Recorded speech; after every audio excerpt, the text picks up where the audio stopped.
Здравствуйте, дорогие друзья! Я рада вас приветствовать на моем канале. Сегодня в данном видео я сделала подборку из 7 видео по украшению весенних тортов, совершенно разных тортов, и по форме, и по оформлению. В первом торте я покажу, как я делаю мимозу, тюльпаны, весенние цветы типа крокусов. Цифру 8 как сделать тоже с весенними тюльпанами, хризантемами здесь. В следующем торте я покажу, как сделать поляну вот такую с подснежниками. Это тоже торт. Все торты я буду украшать белково-заварным кремом, итальянской меренгой. Очень подробно, без всяких секретов, показываю, как я украшала эти торты. Такую вот корзинку с сиренью, тюльпанами и нарциссами буду также украшать. Вот такую корзинку с разноцветными тюльпанами, которая всегда актуальна, в принципе, в любое время года. Покажу подробно, как сделать, чтобы эти тюльпаны сразу получились, как правильно расположить композицию. Вот такой очень быстрый весенний тортик из насадок штампы я буду украшать. Получается тоже всегда. И вот такой торт овальный, тоже с такой очень нежной весенней композицией буду украшать. Все покажу и расскажу в этом видео, все 7 тортов подробно. Итак, сначала украшу первый торт. Сегодня в данном видео я украшаю торт весенними цветами. Украшать я буду торт белково-заварным кремом. Торт у меня диаметром 20 сантиметров, в высоту 10. И на данный торт с таким обилием цветов ушло у меня белково-заварного крема. Расчет порции из 250 грамм белка у меня был.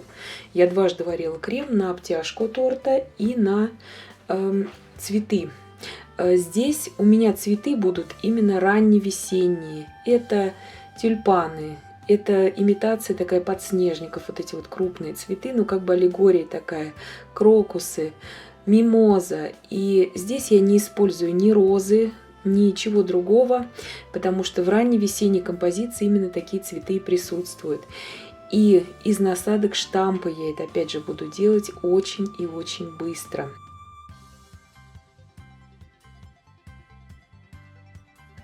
Сейчас я хочу окрасить кокосовую стружку для того, чтобы нам потом сделать веточки мимозы. Я беру лимонно-желтый краситель гелевый. Здесь у меня где-то, ну, может быть, 3 столовых ложки с верхом вот этой кокосовой стружки среднего помола. И я просто рукой растираю эту каплю гелевого водорастворимого красителя в кокосовой стружке. Посмотрите, как она превосходно, буквально за минуту окрашивается. Здесь никакой жидкости добавлять ни в коем случае не нужно. Вот такая вот консистенция потом у стружки получится. Она такая же воздушная и легкая. Торт я покрыла белковым кремом и слегка окрасила края сверху и снизу аэрографом лимонного цвета.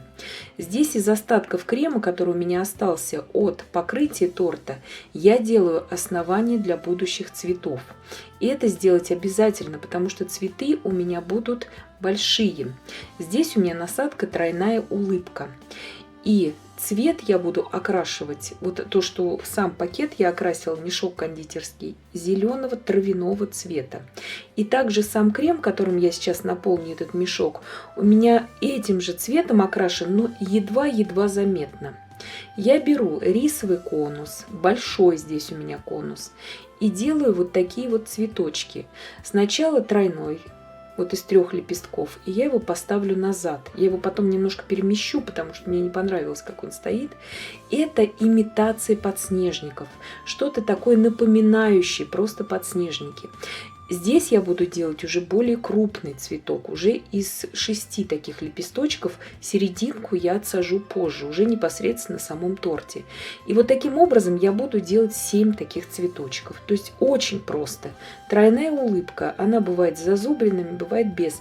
Мастер-класс по этой улыбке и вообще по крупным таким насадкам есть уже на моем канале, где я тестирую для вас 20 таких крупных насадок штамп. Чем хорош этот торт? Буду я его делать именно из насадок штампы. К ним относятся тюльпан, звездочки, как на Западе их называют, такие крупные, это русские насадки. Вот здесь у меня насадка тюльпан с красным цветом. Тюльпаны я здесь отсажу не часто, скажем так, а так выборочно, чтобы просто они были такими красными акцентами у меня в этом букете. Увлекаться здесь я ими не буду. Видите, я везде оставляю здесь сейчас место для крокусов и для мимозы. Вот это важно. И тюльпаны все должны смотреть, естественно, в разные стороны. Иначе у нас композиция будет, ну, такая очень статичная. Этого допускать нам здесь нельзя. Теперь я хочу отсадить крокусы. Я беру сиреневый цвет и наношу его просто на стенки моего кондитерского мешка. Насадка у меня здесь вот тюльпан, скажем так, из 3 лепестков. В том большом обзоре 20 больших насадок есть у меня подробный мастер-класс по этой насадке. И этой насадкой сейчас я буду делать как бы такие не раскрывшиеся, не распустившиеся крокусы. Я специально выбрала такой окрас, я не стала делать их сиреневыми, именно чтобы что-то мне напоминало просто, вот как только они показываются едва из-под земли, эти цветочки.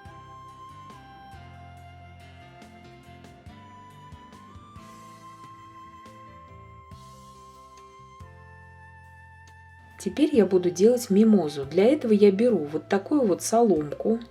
Палочки бывают соленые, бывают сладкие. У меня соленые, сладких у нас очень редко можно купить, поэтому беру на соленых. Они превосходно держатся и в белковом креме, и белковый крем на них тоже держится.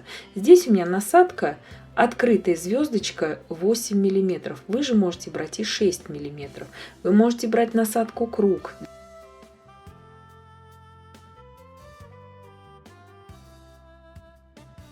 Создаем такие хаотичные бутончики, чтобы они не были просто палочкой, а где-то вот побольше, где-то поменьше.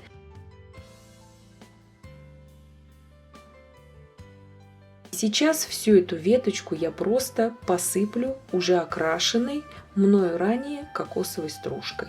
Делается это элементарно и очень-очень быстро. И по этому же принципу я сейчас сделаю 5 таких веточек. Я просто не буду здесь затягивать видео, здесь и так все понятно, как это все делается. Еще раз повторяю, вы же можете сделать такие кругом, насадкой круг. Я вот попробовала сделать сегодня насадкой звездочка. Длинными ножницами я ставлю очень аккуратно в торт. И для этого, конечно же, нам нужна кремовая подушечка, чтобы вот наша палочка, если торт, допустим, у нас медовик или что-то такое плотное, в бисквитное, она, допустим, хорошо войдет, но в такой, как вот сникерс или с безе какая-то прослойка, там уже, конечно, проблематично, поэтому лучше сделать подушку из крема. Теперь я буду отсаживать серединки у так называемых подснежников. Вот эти вот светло-светло-зеленые крупные цветочки, вот у них у меня будут серединки. Для этого я беру насадку номер 5 круг, где-то 2, может быть, миллиметра она у меня. И окрасила я здесь цвет таким солнечно-желтым, чтобы отличался он у меня от этих веточек мимозы. Я потом сейчас сделаю им и такие расположенные на самом торте, как бы веточки мимозы, как бы в дополнение. Потому что мимоза, она бывает тоже очень разная по окраске. Бывает бледно-желтая, бывает очень ярко-желтая. И здесь я буквально по 3 тычинки делаю внутри каждого крупного цветка. Цветок этот каждый у меня окрашен в едва заметный зеленоватый оттенок. И этот цветок сразу благодаря этим 3 тычинкам буквально на глазах оживает. И вот это очень важно здесь сделать, потому что без них будет, ну, не так хорошо смотреться.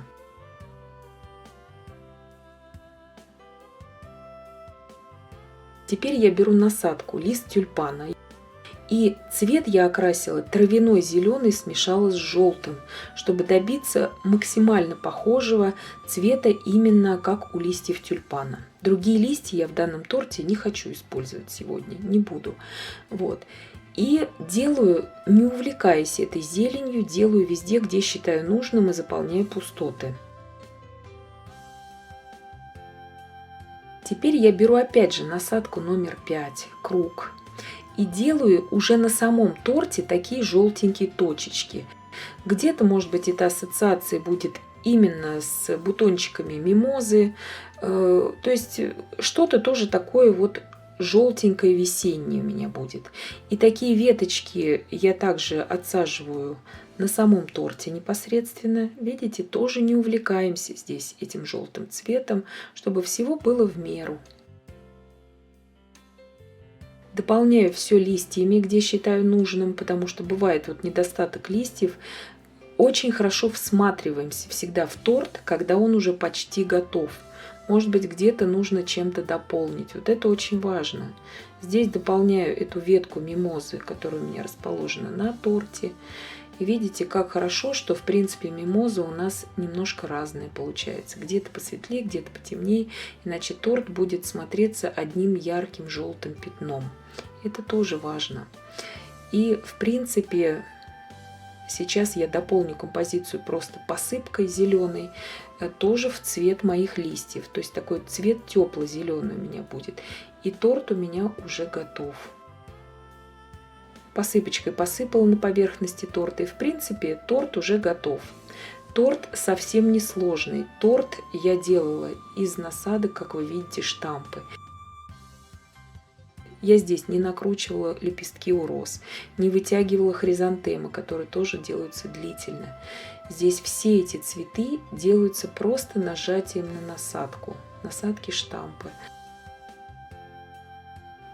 И надеюсь, что видео было полезным и познавательным. Подписывайтесь на мой канал, ставьте лайки, пишите комментарии. Я всем желаю больших успехов и до встречи в новых видео.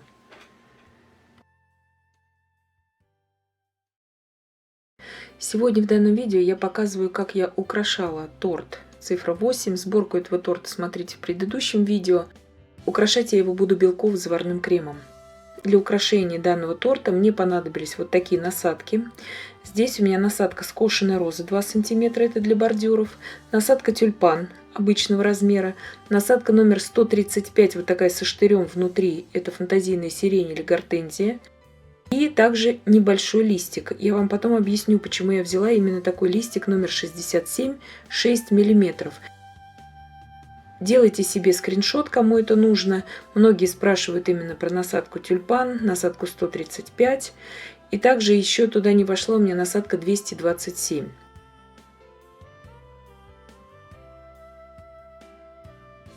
Торт я покрыла белково-заварным кремом, только сверху выровняла.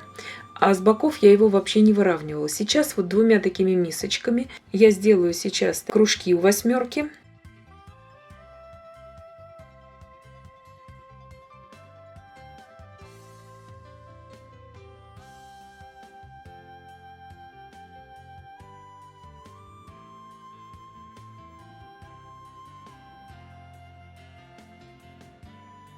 Здесь у кондитерского мешка я срезала где-то 1 мм, может быть 2 это максимум.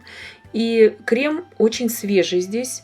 Я сразу же сейчас этим свежим кремом буду украшать бока торта. И буду делать так называемую паутинку. Детские торты очень часто оформляются вот такими незатейливыми паутинками. Идем снизу вверх или сверху вниз, делаем такие как бы полосы, постоянно давим на мешок, не очень сильно, но все-таки давим, и получается сам по себе вот такой вот незатейливый пушистый рисунок, скажем так. Здесь почему я не беру никакую насадку? С насадкой может быть проблема в том плане, что она может у вас забиваться, потому что частички мелкие от какого-то заваренного белка, будь то от сиропа, всякое бывает. Это сильно будет мешать потом в работе. Так же, как и когда работаем с айсингом, чтобы украсить пряники. Проще делать из кондитерского мешка просто сразу. Я делаю во всяком случае всегда так. Здесь я прохожусь теперь по всему торту, ряд за рядом, очень аккуратно. Внизу у меня шоколадный ганаш, поэтому я покрыла, конечно же, боковины торта кремом, небольшим слоем. На весь торт у меня ушло белково-заварного крема примерно из расчета порции на 250 грамм белка. Я варила сначала на 100 грамм крем, а потом на 150 именно для цветов уже.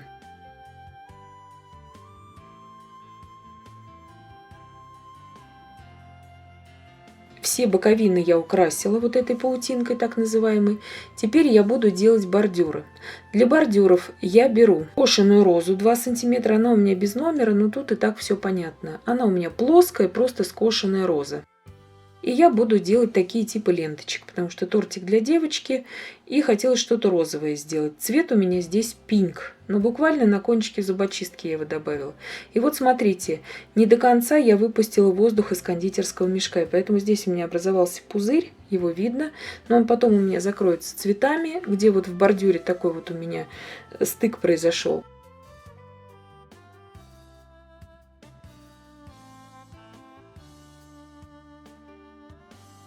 Теперь насадка фантазийная сирень или гортензия ее также называют. Делаю бордюр. Номер 135, в начале видео я ее вам показывала.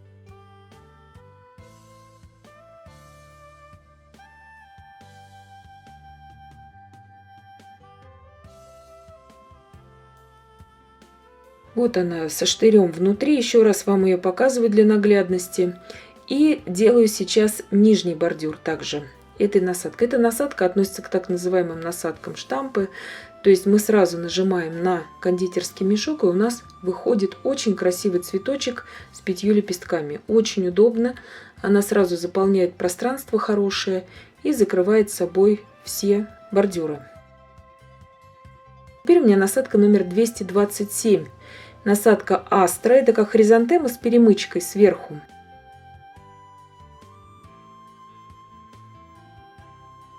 Здесь я буду из нее делать 3 астры, которые я расположу в центре торта, которые как бы будут вот эти 2 каскада из тюльпанов связывать между собой.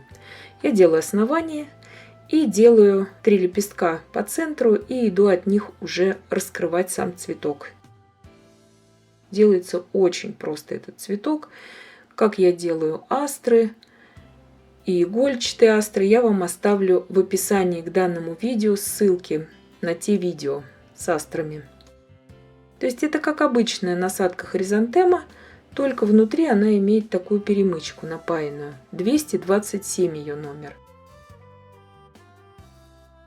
Цвет у меня здесь лимонно-желтый. Я специально выбрала такой цвет, чтобы он просто оттенял вот этот розовый цвет всего торта.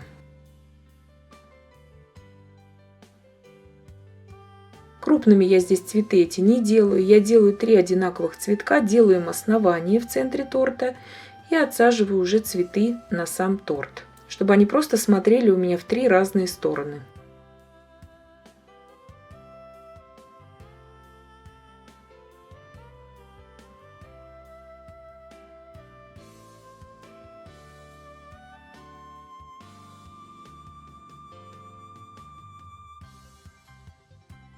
Я беру насадку тюльпан, который я вам показывала в начале видео.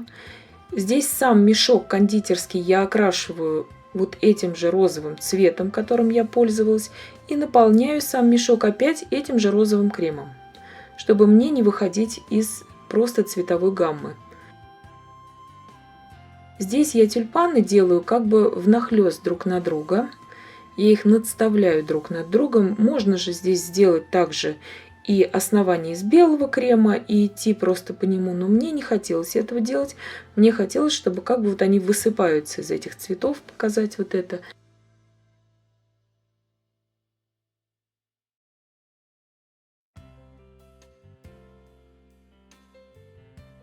Здесь очень внимательно смотрим именно на расположение самих тюльпанов. Тюльпаны должны все уходить в одну сторону, чтобы они собой представляли такой изгиб. Также я делаю следующие, нижнюю часть, скажем так, торта заполняю. Все по тому же точно принципу. Если у нас насадка тюльпан смыкается и они у вас выходят полностью закрытые, проходите по ссылке в описании к данному видео на обзор, где я тестирую для вас 25 различных насадок тюльпаны. Проходите и смотрите то видео. В начале видео там я промываю эту насадку тюльпан. Я вам показываю наглядно, как я это делаю, чтобы потом выходили хорошие уже тюльпаны, не сомкнутые.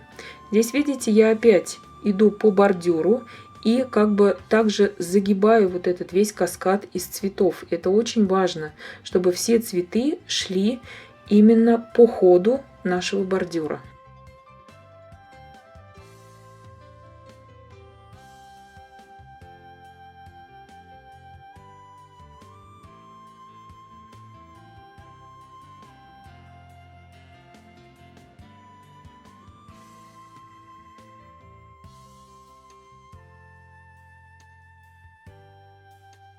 Я беру для листьев мою насадку 67,6 мм листик. Я здесь намеренно не беру насадку лист тюльпана. Она у меня, конечно же, есть и не одна. И поэтому я беру более мелкую насадку, потому что здесь места мало.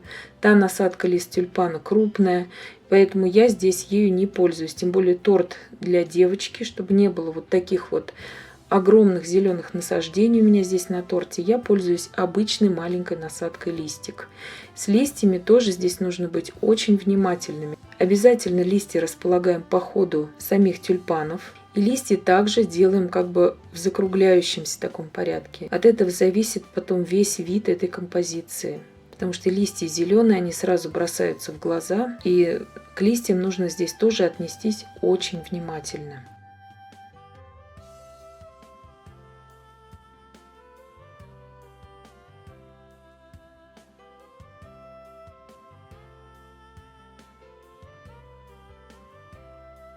В принципе, мой торт готов. Торт несложный. Тортом справится даже новичок, я бы сказала, потому что выравнивать здесь ничего не нужно. Насадки мы здесь используем простые. Тюльпан — это насадка штамп, по сути. Мы нажимаем на насадку, и у нас сразу получается готовый цветок. То есть насадка очень удобная. Делается этот торт в принципе несложно. Я вам показала, как он собирается. Проходите по ссылке в описании к данному видео и смотрите сборку именно торта «Восьмерка». Также эта сборка подходит и для торта. Музыкальные инструменты. Проходите и смотрите. Вот так со всех сторон я вам показываю сейчас, как выглядит этот тортик. Сегодня в данном видео я украшаю вот такой объемный цветочный торт-корзину. Для тех, кто любит, когда много цветов на торте, торт я буду украшать белково-заварным кремом. Торт несложный. Главное здесь знать принцип, как расположить эти цветы. Покажу также, как сделать очень простые нарциссы, так называемые махровые нарциссы, которые получаются у всех с первого раза, даже у самых новичков.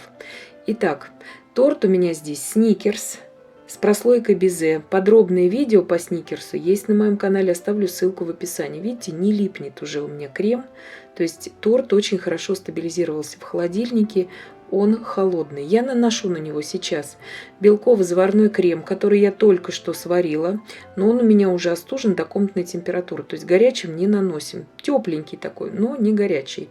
Просто я его покрываю сейчас весь тортик кремом, но ничего не выравниваю. Насадка у меня здесь открытая звездочка 8 мм, она у меня без номера, но есть в любом наборе для кондитеров. Делаю линию перпендикулярно подложке и делаю уже перпендикулярно этой линии такие прутики из крема. И таким образом плетем всю корзину. На моем канале уже множество разных корзин. Кому нужно подробное видео именно по корзине, я оставлю ссылку в описании и пройдете, посмотрите, как я делаю непосредственно саму корзину. Просто чтобы здесь не занимать время на это. Здесь я оставила только переходник у насадки.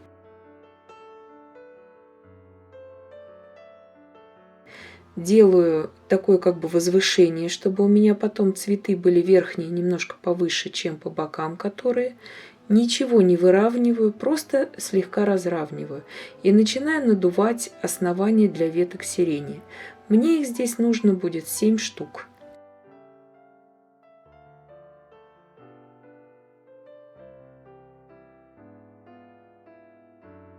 Основание я сделала. Теперь я буду делать непосредственно саму сирень. Здесь у меня насадка 135. Фантазийная сирень или гортензия. Это насадка размером с М1 и имеет штырь внутри. Я окрасила сам мешок сиреневым темным цветом. То есть просто красителем пищевым я окрасила. Краситель у меня здесь гелевый. Так и называется сиреневый. То есть это у меня немецкий краситель, гелевый, водорастворимый, которым мы всегда окрашиваем белково-заварной крем. И сам крем я здесь окрасила таким легким сиреневым цветом. Сейчас у меня будут темные такие веточки сирени. Это я делаю намеренно, чтобы потом мне отсадить уже поверх них более светлые уже такие цветочки. И тем самым достигается тогда более естественный оттенок у сирени. Здесь у меня еще камера как бы затемняет именно в этом видео. Почему-то она у меня так сфокусировалась, что вот немножко темнее показывает, чем есть на самом деле. Делаю в середине такие 3 башенки прямо из этой же насадки. Время у меня здесь было ограничено, и я делаю прям непосредственно из этой же насадки. Крем оставался. И надставляю вот этими мелкими цветочками.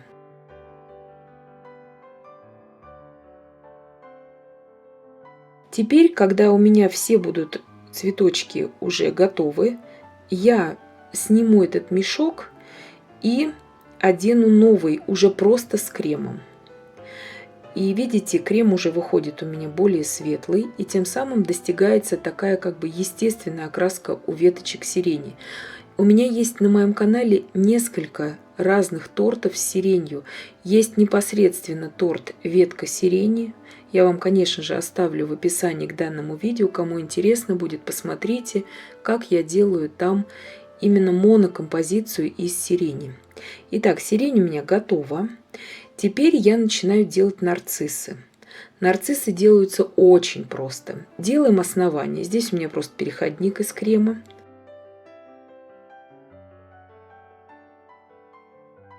Здесь у меня насадка просто изогнутая роза 2 см на выходе.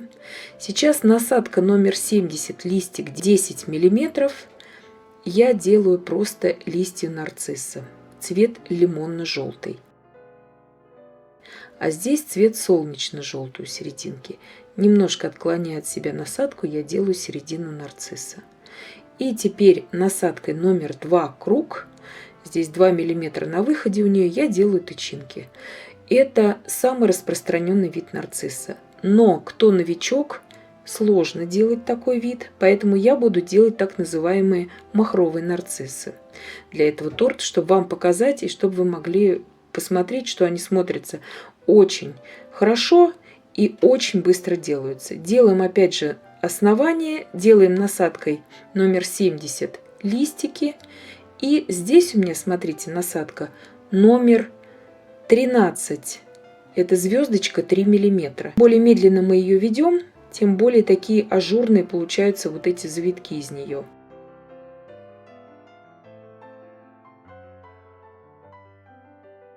И здесь делаю опять же насадка номер 2 круг, эти тычинки. И завершаем опять, чтобы тычинки у нас не тянулись за кремом, завершаем опять из насадки номер 13. И все, получается отличный нарцисс. И ставим их между ветками сирени. То есть здесь все элементарно просто. И это для начинающих. Я показываю, кому сложно сделать нарциссы. Вот эти получаются всегда из первого раза. Здесь обычная насадка тюльпан. Любую берите, какая у вас есть. Крем у меня здесь розовый. Он так и называется. Просто розовый. И заполняю уже то пространство, которое у меня осталось от сирени и от нарциссов. Подробнейшие мастер-классы по тюльпанам есть на моем канале. Я вам обязательно оставлю ссылку в описании к данному видео. Также разбор 25 насадок тюльпаны есть на моем канале, где я тестирую их для вас. Проходите по ссылке в описании к данному видео и смотрите. Здесь у меня насадка лист тюльпана и цвет майской зелени. Я делаю листья как бы у тюльпанов здесь. И еще немножко я добавлю листьев обычных, просто с цветом более темно-зеленым. Изредка так, как бы не увлекаясь. Но в основном я делаю майскую зелень. Теперь я беру насадку номер 67, лист 6 мм на выходе. Травяной зеленый цвет. И насадка эта, она маленькая, и она дает такой очень аккуратненький листочек. И вот такой тортик в итоге у меня получается. Делается он несложно, справится даже новичок.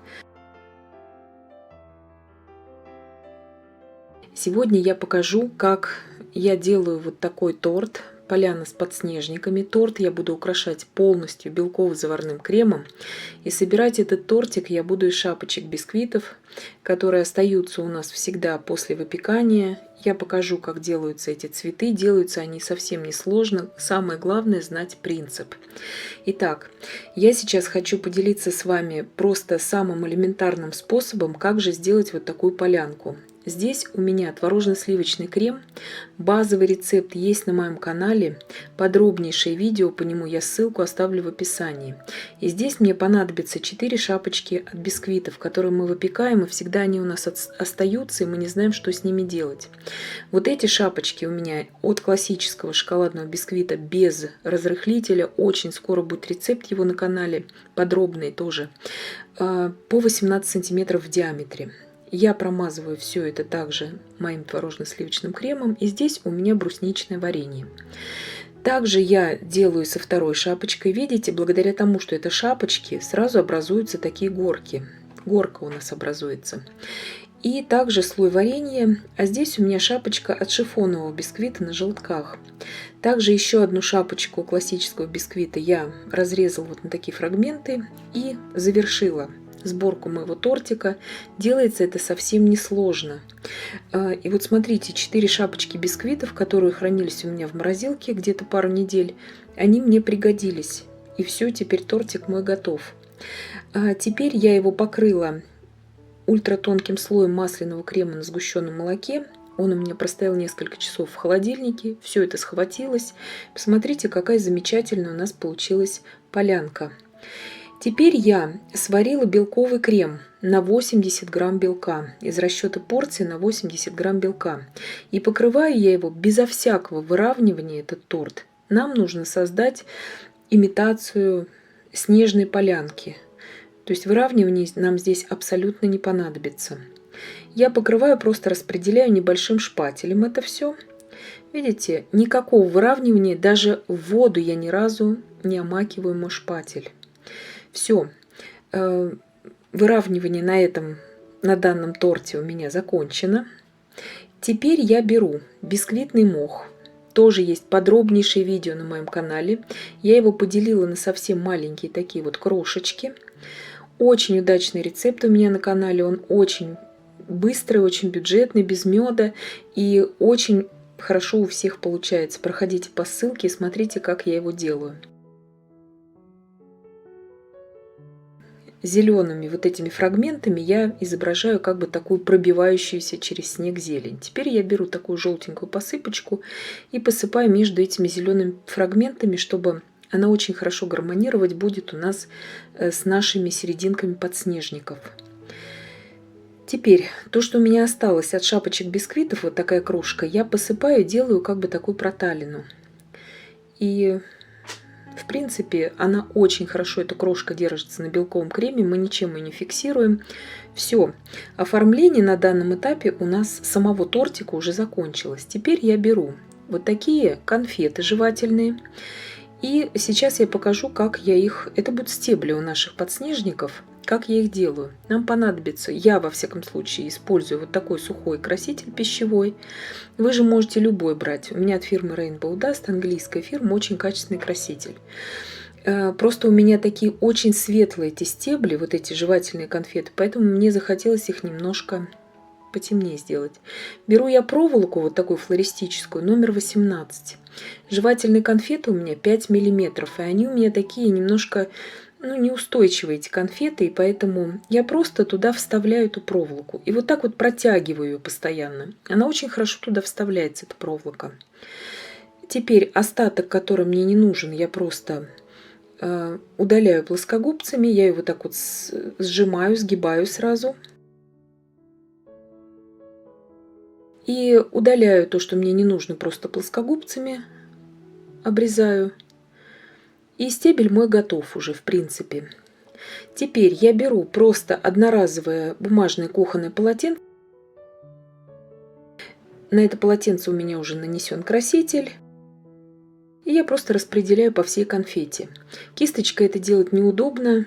Я не советую кисточкой это делать. Гораздо быстрее вот так вот одноразовым бумажным полотенцем. Все, в принципе, все это готово. Вот смотрите, теперь я показываю, как делать сам бутончик. Здесь у меня насадка номер 81, самая маленькая хризантема, с зеленым кремом. И я отсаживаю вокруг, видите, вот такая самая малюсенькая хризантема, которая есть во всех наборах всегда. Я отсаживаю вот таких вот 3 лепесточка, и потом я делаю вот такой как бы ободок у них, потому что у подснежника у него такие как бы капельки над его бутонами зеленые. Ну как здесь сделаешь из белкового крема? Вот я для себя вот такой способ нашла. Номер 79 насадка у меня с желтым кремом. Цвет у меня тепло-желтый здесь. Слегка я буквально. Краситель Вилтон. Слегка буквально вы можете любой краситель свой качественный брать, который у вас есть. И насадка номер 80 тоже хризантема. Я делаю уже белые лепестки у подснежника. Видите, и слегка их уже раскрываем. Так же, как и растет, в принципе, подснежник, цветочек его. И делаю еще пару лепестков, вот так вот еще сильнее надставляю и раскрываю. Видите? И третий также делаю. И все. И вот такой цветочек у меня уже готов. Теперь опять этой же насадкой номер 81, где самая маленькая хризантема с зеленым кремом, я прохожусь по самому стеблю и делаю вот такие вот листья. Теперь я беру большие ножницы, поддеваю под низ мою конфету, вот эту жевательную, очень удобно держать ножницами, и ставлю уже это все в торт. Это делается очень все быстро и просто. Главное знать принцип. Принцип я вам показываю. Меня очень многие девочки в комментариях спросили, как же делать именно подснежники из белкового крема. Вот теперь я покажу цветочек побольше. Также делаем основание из насадки номер 79 желтым кремом. Теперь номер 80 у меня насадка с белым кремом. Тоже хризантема. Это все 3 насадки хризантема. И делаем уже белые лепесточки. И также отводим в сторону сначала один ряд. И также надставляем по несколько лепесточков. Это будет как бы один из самых крупных у меня таких цветочков. Но просто я показываю, стараюсь всегда несколько размеров показать в видео. Видите, вот такой вот у меня бутончик готов уже. Теперь также насадкой номер 81, самая малая хризантема, мы делаем листики у него. Все, цветок готов. Также вставляем ножницами, за низ конфеты держимся и вставляем. Теперь я покажу, как сделать вот на таком самом маленьком. Я его загнула вот так вот уже специально. Опять делаем основание. Видите, такое, как бы лепестки у хризантемы мы когда делаем. Вот так вот. Насадка номер 81, самая малая хризантема. Вокруг основания делаем опять вот такой ободок. И этой же насадкой очень удобно все здесь. И берем насадку номер 79 с желтым кремом хризантема. Тепло-желтый цвет здесь, так же, как и у живых подснежников, всегда серединка. Если у белых она такого тепло-желтого цвета. И насадкой номер 80 делаем уже лепестки. Делается это все очень просто. Главное понять принцип. Здесь я использовала всего лишь 8 жевательных конфет. У меня 9 цветов именно на стеблях. Я использовала 8, потому что вот эти 2 маленьких я использовала всего одну конфету для них. И вот такие вот флористические проволочки, они всегда продаются во всех кондитерских магазинах. Вы можете также и зеленого цвета для этого брать. И опять насадка номер 81, малая хризантема. Я делаю просто листочки. Все. Здесь у меня все в принципе уже готово. Вот по такому несложному принципу они вставляются в торт. Насадка лист тюльпана с перемычкой в центре. Она у меня без номера. Я думаю, понятно, потому что она одна такая во всех наборах всегда идет. И вот смотрите, сейчас я держу этой перемычкой вверх, я прикасаюсь как бы я сейчас ее буду приклеивать к вот этой жевательной конфете, там, где нету на ней листа, и вот так вот, чтобы этот лист, он немножко как бы, ну, опадающим немножко смотрелся, потому что у подснежников листья, они немножко такие могут быть полузамерзшие, такие они немножко вялые.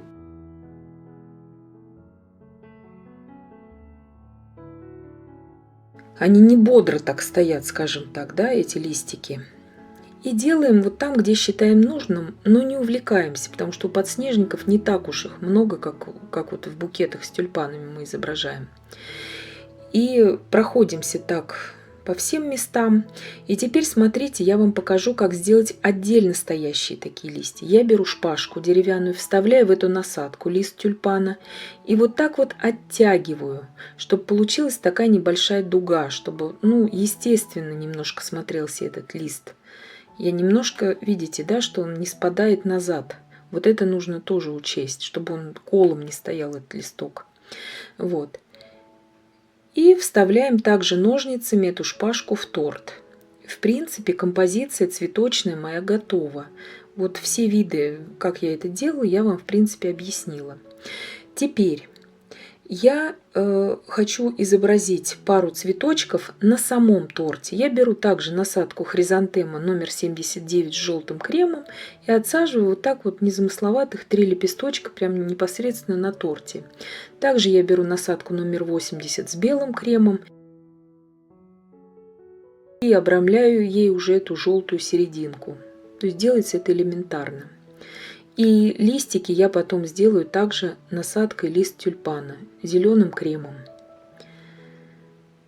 Это делается все очень-очень просто. Там, где считаете нужным, можете изобразить вот так на самом торте. То есть те малюсенькие цветочки, которые только-только проклевываются из земли. Так, теперь я дополняю, делю на фрагменты бисквитный мох, и вот этими фрагментами я дополняю там, где считаю нужным, мою полянку. Теперь я беру кондитерский снег, декоративный снег он называется, либо же не тающая пудра. Он состоит из сахарной пудры, крахмала и пальмового масла. Ни в коем случае не берите для этого просто сахарную пудру, она растает. И вот такой тортик у нас получается. Делается он совсем несложно. И здесь, смотрите, в принципе, и шапочки от бисквитов у нас ушли в дело. 1 килограмм 200 грамм вес моего тортика получился. Я очень надеюсь, что видео было вам полезным и познавательным. Подписывайтесь на мой канал, ставьте лайки, пишите комментарии. Я всем желаю больших-больших успехов. Сегодня я украшаю вот такую прекрасную корзинку с разноцветными тюльпанами. Корзинок существует с тюльпанами огромное количество разновидностей. В данном видео я показываю именно вот такую корзинку, где нужна заготовка плоская под них, то есть без горки сверху, а именно как я вот это делаю. То есть плоский нам нужен, абсолютно плоский торт. С боков я уже украсила его плетением корзинка. Как сделать корзинку, есть на моем канале, оставлю ссылку в описании. Здесь мне нужно 5 разных цветов. То есть вот эти цвета я окрашивала от фирмы Wilton, желтый у меня, и фирмы Rainbow Dust, это другие тона, и красный это Top Decor. Разные все у меня насадки, то есть одного они диаметра, но по виду, по выходу рисунка они все абсолютно разные. У меня просто нет одинаковых 5 насадок тюльпана. Но главное, чтобы у них у всех был один диаметр на выходе у этих насадок. То есть вот такие вот они все разные у меня. Если у вас нет 5, возьмите хотя бы 3, но насадки должны быть разные, потому что вы не сможете сделать этот торт одной насадкой, промывая ее постоянно. Плоская совершенно должна быть поверхность. И смотрите, даже сверху бортик я не делала. То есть в этом торте не нужно делать бортик. Я потом объясню, почему я его не делала. То есть тюльпаны должны как бы распадаться в этой корзинке. Строго по центру, перпендикулярно подложке отсаживаем первый тюльпан. И от него это у нас как будет как точка отправная. От него мы будем отсаживать уже все остальные цветы. Теперь под углом 50-60 градусов начинаем отсаживать наши цветы. Обязательно под углом, ни в коем случае не ровно, иначе это у нас будет просто круглая клумба. А нам же нужно создать эффект вот этой вот распадающейся какой-то композиции. Вот такое случается и нередко. Поэтому не боимся этого. Если, то есть это я не нажала до конца, и наш тюльпан, он как бы не приклеился к основанию. Берем вилку и аккуратно все это убираем. Ждать этого не нужно, пока мы другие отсадим. Нужно сразу их убрать. Вот белый мне тоже не понравился, я и белый убираю отсюда. То есть все это сейчас мне просто нужно было посильнее надавить, потому что белый крем без красителя, он менее стабильный. То есть это просто обычный белковый крем. И я сейчас уже нажимаю посильнее и отпускаю. Вот теперь меня он устроил, этот тюльпанчик. Обязательно под углом делаем. Также и красный. Посильнее уже нажала и отпустила. И это я показываю, вот именно этот отрезок видео в реальном времени. То есть не убыстренное, не замедленное. Вот именно в каком темпе я работаю. Делать это нужно не быстро. Обязательно, то есть видите, я пошла, у меня все 5 цветов прошли и опять начала повторяться. Вот эта очередь начала. Сиреневый, опять белый. Потом будем отсаживать красный уже вторым рядом, как бы, да? Потому что уже вот опять этот красный я побоялась нажать, видимо, очень сильно. И опять убираю. Ничего страшного. Делаем заново. Протерли салфеткой нашу насадку и делаем дальше. То есть и обязательно, чтобы место было большое достаточно под наши мешки кондитерские, чтобы рядом они лежали у нас, и чтобы мы их постоянно могли менять, то есть чтобы не бегать нам за ними. Потому что торт, где вот реально каждую там пару секунд нужно менять эти мешки в руке. Один кладем, другой берем. Вот такой торт. Одной насадкой сделать невозможно, они будут разваливаться, эти тюльпаны, и поэтому нужно, конечно, несколько насадок. Здесь я уже ускорила темп, чтобы недолго это было. То есть постоянно держим угол, постоянно плотно как бы придавили, чтобы она у нас зацепилась за поверхность торта. Для этого-то мы и делаем хотя бы тоненькое, но покрытие белковым кремом. Тюльпан, он любит прицепиться к чему-то. То есть видите, что не получается, сразу убираем вилкой. Этого бояться не нужно, это всегда происходит с тюльпанами. Ну, там чаще, реже, но у всех это происходит. Поэтому не бойтесь этого. И обязательно, видите, я, то есть не ставлю одного и того же цвета тюльпаны рядом, хотя бы через один. То есть один я беру, другой кладу. И вот так вот проходимся по всему торту.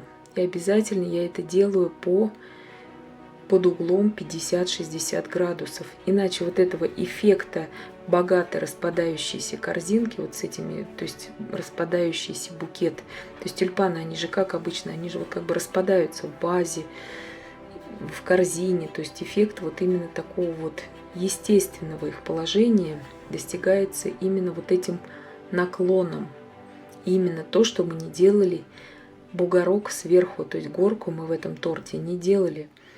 Делается также много тортов, где именно горка нужна для тюльпанов. Это другие будут видео, поэтому, но в данном случае эффект достигается вот именно когда плоская корзинка. Вот теперь смотрите, опять я в реальном времени вам показываю. Здесь осталось буквально по одному цветочку с краешков. То есть вот здесь очень внимательно нужно. Они должны у нас все идти на одном уровне. Если мы видим, что вот видите между желтым и красным как мало места, мы туда не отсаживаем больше цветов, мы это все займем листьями, иначе это будет все, нарушится вся композиция.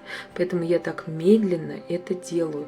То есть чтобы где-то мне, ну, внахлёст их не сделать. То есть внахлёст здесь не идет. Вот именно в этой модели. То есть один за другим и очень внимательно смотрим, чтобы они также располагались у нас обязательно под углом. То есть если мы даже один из этих тюльпанов поставим прямо, композиция вся нарушится.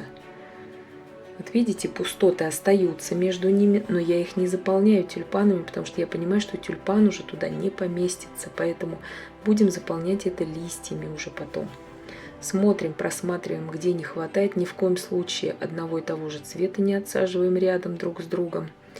И чтобы все эти тюльпаны, которые крайние, чтобы они все были примерно на одном уровне. То есть видите, да, у меня они все на одном уровне. Вот это очень важно. Берем насадку, лист тюльпана. У нее такая перемычка треугольная сверху. Она у меня без номера, но я думаю, она у всех есть, эта насадка. И начинаем уже от центра отсаживать вот этой перемычкой кверху, ее держим, чтобы было видно прорезь на листе. И начинаем отсаживать. Вот видите, здесь у меня надломился лист. Что мы делаем? Мы здесь не теряемся, опять берем уже более мелкую вилку и удаляем этот лист, потому что впоследствии он нестабильный, он у нас обязательно надломится и упадет. И это будет смотреться очень плохо. То есть бояться этого не нужно. Нужно сразу его убирать. Я поэтому все это оставила в видео, чтобы вам показать, какие проблемы будут. Если у вас вдруг засорилась так сильно вот сама насадка тюльпан, что уже все это однородная масса оттуда выходит без рисунка, мы промываем ее под проточной водой, хорошо обтираем прям с кремом, только держим ее вниз, эту насадку, и обтираем ее насухо одноразовым бумажным кухонным полотенцем и работаем дальше. В листьях, что очень важно, не делать их один за одним такими параллельными линиями, иначе у нас получатся жуткие грядки. То есть вроде что там листочек, да, а нет, здесь очень серьезно именно к этому нужно отнестись, потому что испортится вся композиция. То есть делаем их, ну, как бы выборочно, скажем так. То есть один за другим их располагать нельзя просто вот на этой модели. И аккуратно всматриваясь, это я показываю реальное время сейчас. Вот здесь я уже ускорила, конечно, съемку. Вот смотрите, здесь я делаю по 2 листика на краю корзинки. Когда у нас не поместился уже целиковый тюльпан, но и одного листика мало, делаем по 2 смело. То есть оно смотрится очень красиво тоже. Но и пустота будет у нас заполнена, и в то же время смотрится очень гармонично. Листья делаем все на одном уровне. Если мы будем делать один более мелкий, другой более длинный, это некрасиво. Именно в этой модели вот с тюльпанами почему-то это не смотрится. Хотя в других тортах это будет смотреться очень даже хорошо. Просматриваем. Слишком часто их тоже не нужно делать, эти листья, потому что испортится, просто зелени будет больше, чем самих цветов. И уже всмотревшись окончательно, что все, ничего добавлять нам здесь не нужно, тогда уже можно здесь, в принципе, остановиться. Надеюсь, данное видео было для вас полезным, познавательным. Ставьте лайки, подписывайтесь на мой канал, нажимайте обязательно на колокольчик, чтобы не пропускать выхода новых моих видео. Я всем желаю больших творческих успехов. До встречи в новых видео. Обязательно сделаем еще другие виды корзинок с тюльпанами, потому что их огромное множество, этих видов. В данном видео рассматривали именно тюльпаны разных цветов. Можете также взять, если нет у вас насадки, можете взять 3 цвета. Ну хотя бы 3 должно быть.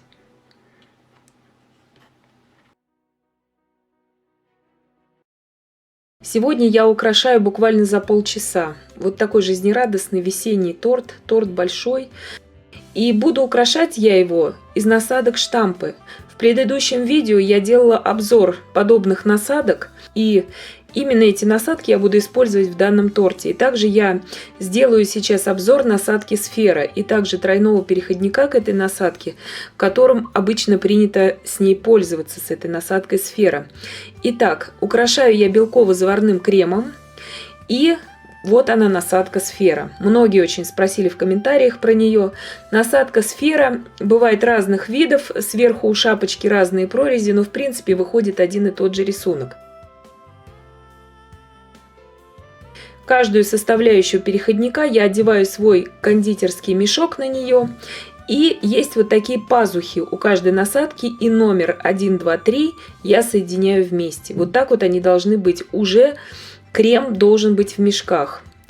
чтобы нам это уже начать дальше работать. Я отрезала у кондитерского мешка ровно то отверстие, в которое будет проходить шапочка от насадки. Больше нельзя и меньше нельзя, иначе мешок лопнет. Одеваем насадку сфера на этот мешок и начинаем сейчас соединять все эти три составляющие от переходника. Опять их соединяем и вставляем уже в нашу насадку сфера. Делается это, в принципе, несложно. Зеленым кольцом у этого кольца есть резьба. Я уже все три вот этих составляющих я фиксирую, то есть закручиваю. И все, в принципе, вот эта конструкция готова. Я натягиваю на все три мешка с кремом уже один верхний мешок. Крема надо брать поменьше здесь, я многовато крема взяла. И вот такая вот конструкция готова. Я не очень люблю пользоваться вот этим переходником тройным.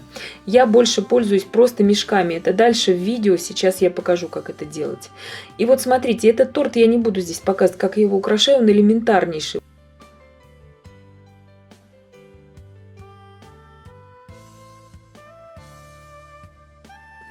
Боковина этого торта у меня полностью будет состоять вот из таких цветов, и сверху у меня будет сахарная картинка.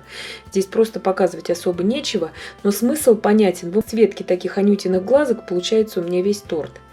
Сложного ничего нет. Крема нужно где-то на 20 сантиметров тортик, если покрыть боковину. Крема нужно где-то 150 грамм белка на крем. Крема берет она много, эта насадка. Это вот по насадке сфере.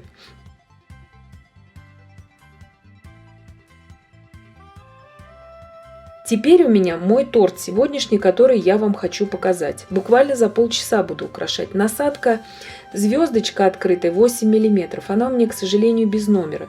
Сейчас я буду делать бордюр. Бордюр делается элементарно. Просто такая гармошечка. И отпускаем, проводим линию. Опять гармошечка, отпускаем линия. И вот так вот по всему тортику. То есть справится тот, кто вообще ничего не умеет делать с кремом. Теперь у меня насадка из предыдущего видео по обзору по насадкам. Здесь у меня тюльпан такой в виде розочки. Насадка тюльпан в виде розочки. И смотрите, по всему боку торта я особо его здесь не выравнивала, потому что все будет закрыто этими штампами. По боку торта я вот такие вот цветочки в виде таких маленьких, фантазийных розочек, скажем так, отсаживаю.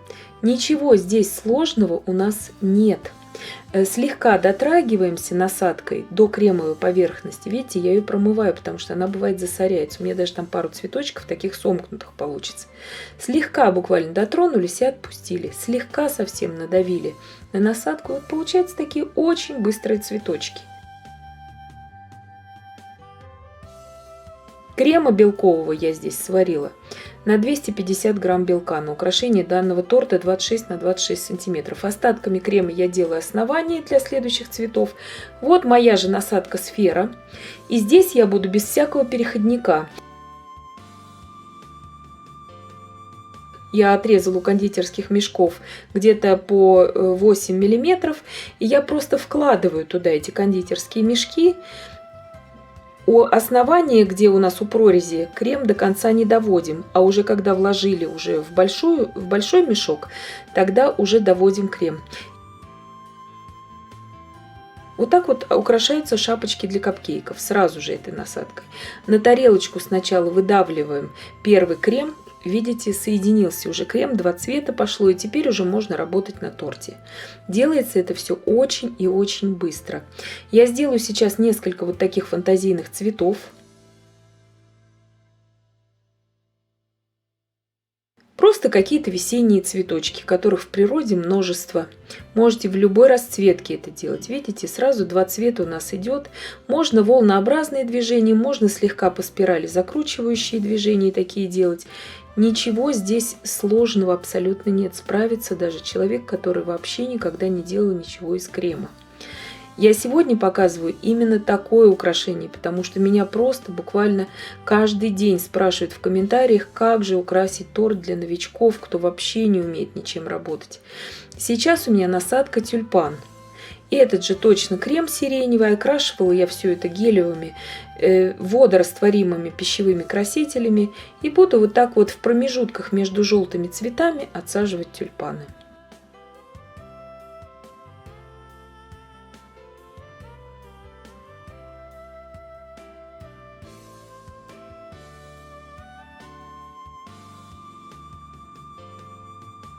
Видите, насколько быстро это все делается? И очень-очень удобно.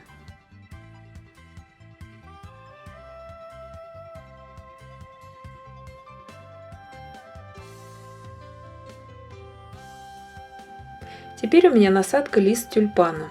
Вот такая с перемычкой. Она без номера у меня, к сожалению. Но я думаю, у многих есть такая насадка. Я окрасила в слегка такой нежно-нежно зеленый цвет майской зелени крем. И теперь отсаживаю листья у данной композиции, ну как лист тюльпана здесь. Что-то такое весеннее.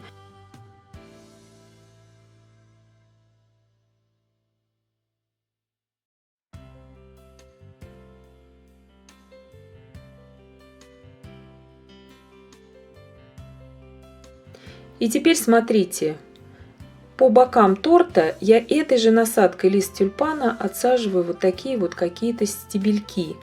Просто как напоминание, какая-то аллегория такой весенней пробивающейся зелени. То есть я ничего здесь, я не преследую здесь никаких целей, чтобы создать какую-то немыслимую цветочную композицию. Я просто украшаю бок торта.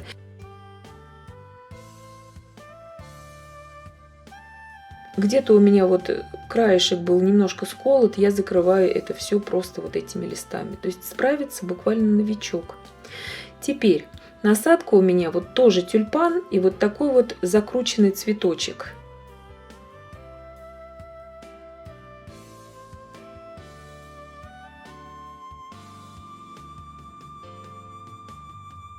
Тоже получается очень-очень быстро. И я по всему основанию торта прохожусь из этой насадки. Вот один у меня здесь сомкнулся, видите, вот этот цветочек. Промываем просто насадку, и получается потом очень хорошо и качественно работает с этой насадкой.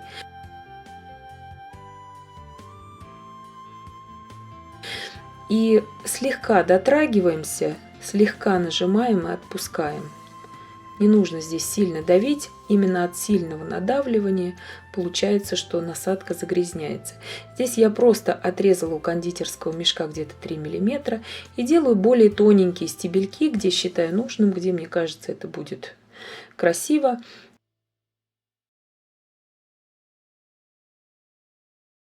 Здесь по бокам сверху я посыпаю нежно-желтого цвета сахарной посыпкой. И в принципе мой торт уже готов.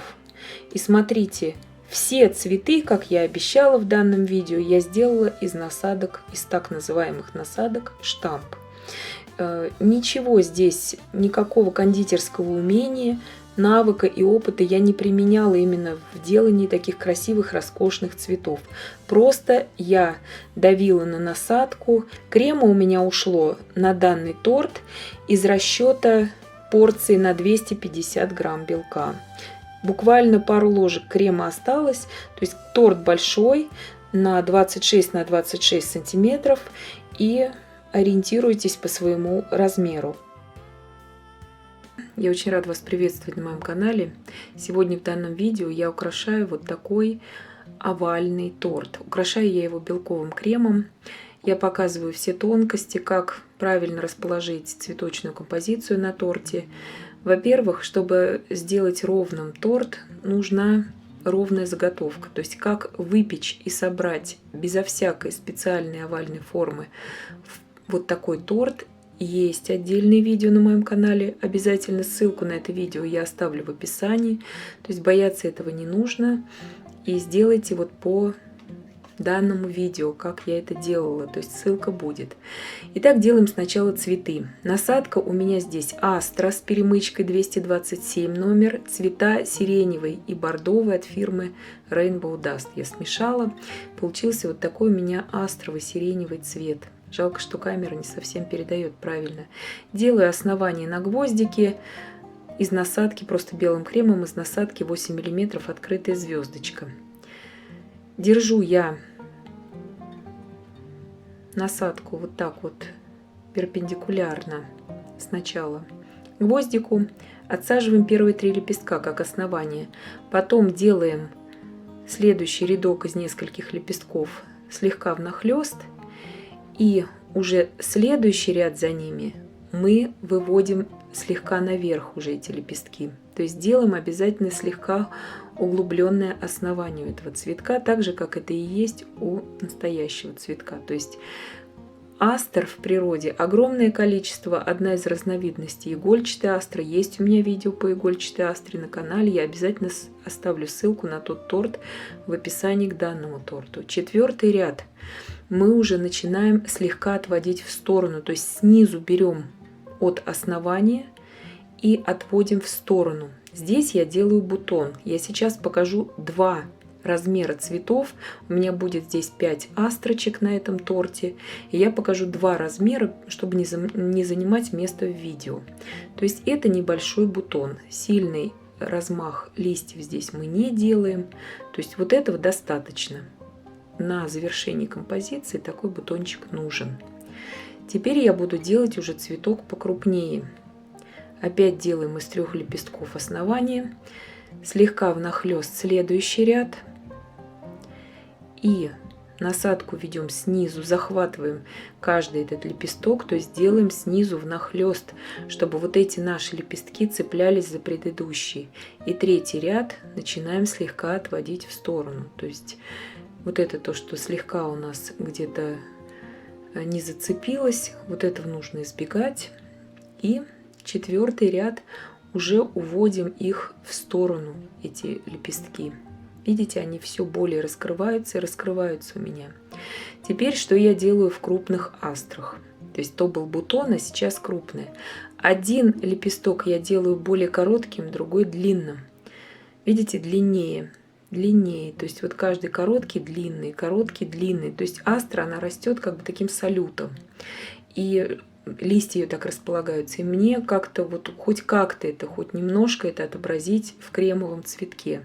То есть один покороче, другой подлиннее делаем листок. И тем самым вот достигается хоть в какой-то мере это вот ее разбросанность. То есть чтобы она не совсем на хризантему была у нас похожа. То есть один короче, другой длиннее. Вот это будет покрупнее размер. Теперь делаем розы. Цвет у меня, насадка, во-первых, 128, я ее сильно сузила. Цвет у меня маковый, это фирма Rainbow Dust. И буквально там полкапельки получился вот такой нежно-розово-коралловый цвет. То есть тепло-розовый мне нужен был здесь цвет. Вы можете любой такой коралловый взять. Сейчас я тоже покажу 3 размера розы. Основание крутим вот насколько можем. Если у вас правильно сварен крем, будет вот такая длинная линия из крема тянуться. Делаем сначала 3 лепестка. Видите, листочки сами загибаются благодаря тому, что насадка сужена. Теперь я слегка начинаю приоткрывать. Я насадку к себе немножко наклоняю, и они как бы приоткрываются. Край лепестка приоткрывается, а второй край я опять увожу к основанию цветка. И тем самым получается как бы такая вот полуоткрытая роза. Тоже интересно, такой розы еще не было у меня на канале, поэтому сегодня решила вот такую сделать. То есть это вот один размер. Потом опять крутим основание, потому что из крема вот как ей сделать такое закрученное основание. И я стараюсь всегда как можно больше вот таких вот слоев намотать, потому что у живой розы у нее же тоже основание у бутона очень сильно закручено из многих-многих лепесточков. Видите, оттопыриваю один край лепестка и увожу его, опять закрываю. То есть вот такая необычная, она очень, но в природе есть и такие розы. То есть захотелось мне вот что-то такое напоминающее малазийские цветы сделать. Не совсем, конечно, далеко не совсем. Малазийские торты будем тоже делать на канале. Но вот сегодня вот такие они у меня как бы такие половину. То есть это вот был 2 размер. Сейчас покажу, как сделать такую небольшую розочку. Опять крутим вот насколько можем. При правильно сваренном свежем креме это очень даже хорошо удается сделать. Первые 3 лепестка делаем внахлёст, они закручиваются благодаря суженной насадке у нас. И сейчас слегка их тоже прикроем еще рядочком лепестков и хватит, потому что на сужении уже букета нам нужны будут вот такие небольшие совсем бутончики. Вот этого достаточно. И потом будет у меня еще из 3 лепестков такой бутончик, покажу потом позже. То есть теперь делаем зелень. Я для этого взяла, насадка у меня здесь номер 5, круг, есть в любом наборе начинающего кондитера. Она есть у всех, наверное, эта насадка. Смешала я 2 цвета, хаки и листовой зеленый цвет, тоже от фирмы Rainbow Dust. Очень важно, делаем теперь стебли. Максимум 1,5 сантиметра отступаем от края торта и делаем такие слегка на конус уходящие прямые линии. Слегка, прям совсем на конус. То есть стебли делаем сейчас в несколько слоев, потому что в натуральном букете тоже стебли, они не просто прямо лежат. То есть мы их хотим сделать, ну, хоть немножко, чтобы они понатуральнее. Теперь следующий ряд делаем по диагонали. Этого не нужно пугаться. То есть когда у нас букет собран, стебли тоже располагаются и по диагонали, какие-то прямо. И теперь вот достаточное количество их вот так вот отсаживаем. И теперь делаем опять прямые. То есть это тем самым создаст объемность этим стеблем, потому что цветов много, и, соответственно, и стеблей должно быть много.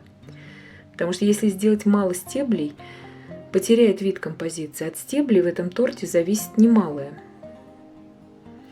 Вот так вот отсадили мы стебли. То есть они смотрятся очень естественно, вот таким вот образом. Теперь будем уже делать основание для нашей цветочной композиции. Я беру ту же самую насадку открытой звездочкой 8 мм, которую я отсаживала основание для роз, и делаю вот такую линию, где-то 2 сантиметра она будет. Больше ее делать не нужно, иначе это будет все уже как бы наверх идти. В данном торте она должна более плоско располагаться, эта композиция. Первые цветы, которые мы сейчас будем располагать на торте, они должны слегка смотреть к нам сюда, да? То есть как бы наклонены в нашу сторону, когда мы на них смотрим. Это только первые 2 цветочка. Это сделать нужно обязательно. Иначе вот это пространство, которое в начале торта, оно будет как бы незаполненным смотреться. Обратите на это внимание, когда будете делать такой торт. А вот вторые уже и последующие цветы, каждый цветок за цветком начинаем их уже от нас разворачивать. Итак, все цветы уже как можно, чем дальше мы их от себя отсаживаем, тем больше они смотрят в другую сторону от нас, то есть на завершение букета. То есть стараемся их так располагать, чтобы, конечно, не крупные спереди они были, да, у завершения букета. То есть очень внимательно просматриваем каждый цветок. Видите, здесь тоже увожу ее уже, вот эту розочку, чтобы она уже как бы на смыкании вот этой стрелы нашей вот этой шла. Очень важно, сколько я овальных тортов уже делала. То есть в овальном торте он немножко отличается от круглого торта. Здесь очень важно подчеркнуть вот эту его дугу. Иначе смотреться это не будет, эта композиция. Либо же располагать эту композицию нужно здесь у основания торта, либо же вот эта дугообразность, она должна быть как-то подчеркнута. Это вот на мой взгляд так. Завершаем, конечно, более мелкими бутонами здесь. То есть каждый цветок продумываем, в какую сторону он у нас смотрит. Также и в листьях потом тоже нужно будет все это продумывать.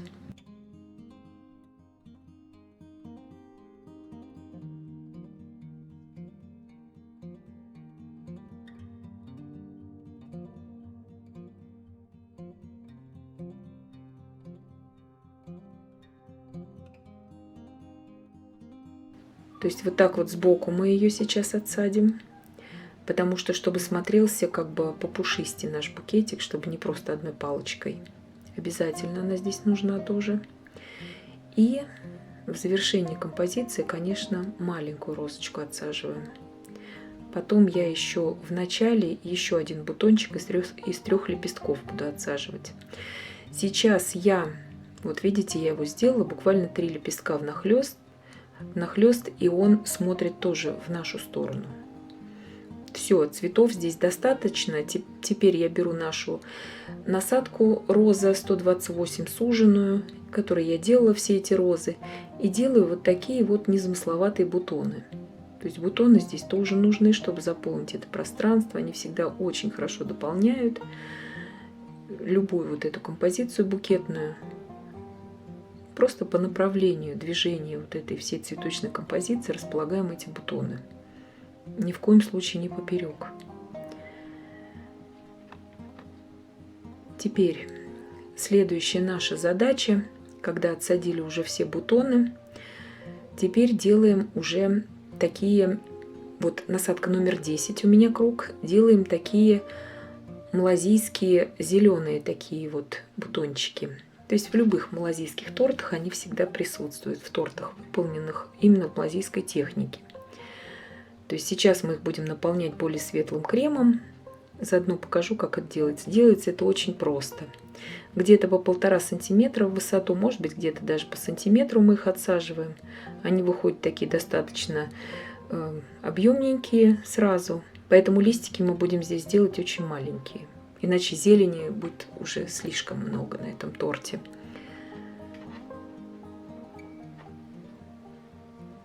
То есть везде, где считаем нужным, заполняем эти пустоты. Теперь я взяла белый крем, просто белый. И то, что осталось у меня от Астр, слегка сиреневого, вот получился нежно-нежно-сиреневый цвет. Я обрезала мешок, здесь где-то 2 миллиметра я ему срезала. И слегка надавливая вот на этот вот зеленый бутон, отсаживаем туда небольшое количество крема. И как бы этот зеленый бутон его как бы распирает изнутри. И получается вот такой вот незамысловатый бутончик. Он может даже у нас где-то... То есть вот обязательно вот это нужно убрать, потому что он должен быть такой округлый. Он может быть даже где-то вот покрыт вот этой зеленью, потому что когда только раскрываются какие-то цветочки, они всегда тоже сомкнуты, у них эти зеленые листья. То есть этого бояться не нужно. То есть вот так наполняем, как только он раскрылся, тут же отпускаем. Опять наполняем, отпускаем. Это делается очень быстро. И даже безо всякой насадки. То есть насадка здесь никакая не нужна. Когда вот отсадили все эти бутоны уже, я меняю у зеленого крема насадку на насадку листик. Листик у меня здесь буквально 6 миллиметров. Потому что, еще раз повторюсь, большие листья на данной композиции не нужны. Вот такой вот совсем маленький у меня листик, можно сказать, для айсинга. И делаю, где покрупнее листья, я просто слегка гармошкой такой делаю. И также пятилистник у бутонов розовых, им же этим номером 6, вернее 6-миллиметровым листиком можно сделать. То есть он очень такой удобный, этот листик маленький. Видите, и бутоны, и сами листья можно сделать именно этой насадкой.